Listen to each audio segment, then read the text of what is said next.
নববর্ষ মানেই হরেক রকম মিষ্টির সম্ভার। চলতি বছরের পরিস্থিতিটা কি এক?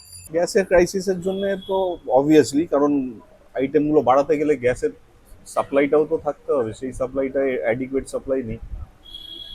যেমন ধরুন আমাদের ওই সময়টা অর্ডার নিয়ে প্লাস এখানে কাউন্টারে দিয়ে প্রচুর সিলিন্ডার তখন আমাদের ইউজ।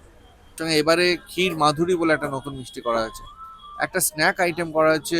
আমাদের দুধের যেসব আইটেম সেগুলো কিন্তু কিচ্ছু বন্ধ হচ্ছে না, সব একরকম চলছে আমাদের। অন্য বছর গ্যাসের স্টক থাকে, এবারে তো গ্যাসের স্টকটার জন্যই এইসব।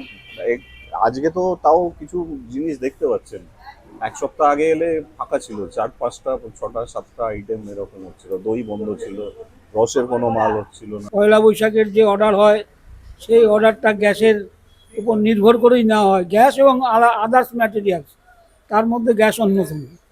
গ্যাসের বিকল্প কিছু করতে পারছি না বলেই আমাদের সেই মাল তৈরি হচ্ছে না, সেই অর্ডার নেওয়া হচ্ছে না। ফলো করুন আনন্দবাজার.com।